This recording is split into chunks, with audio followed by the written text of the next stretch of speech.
At least 1 in 10 of us have experienced a panic attack, with 2/3 of those being women, and it appears that that's on the rise.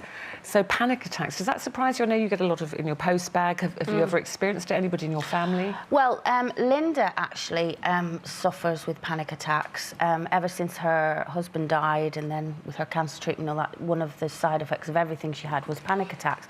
And I could never really understand them as such, because we could be sitting there watching, I don't know, Desperate Housewives or Emmerdale, and all of a sudden she'll go, and I go, what? And she go, I'm going to have a panic attack. I always thought you only had panic attacks because something panicked you, yeah. And I could never understand them, and I'd be a bit flippant with her in the respect of, well, don't have one, we're just watching the telly, you know, breathe or whatever.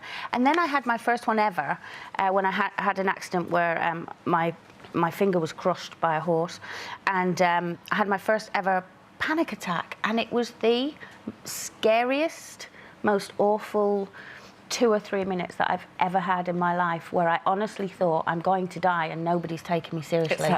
I mean, you just can't breathe, and the more you're panicking, obviously, the more oxygen you know, not taking in, and luckily I was in the hospital with the finger. But what amazed me was I was surrounded by all this machinery, oxygen and all that, but it was the nurse that ran out and brought the brown paper bag back in. Yeah, so that's where you put that over all these and machines, and it was this little, you just breathe in, you put your nose and your mouth over it, and you just breathe in, and it just, it's something to do with carbon monoxide, dioxide, and that ratio between. Have you ever had a panic attack? It's scary.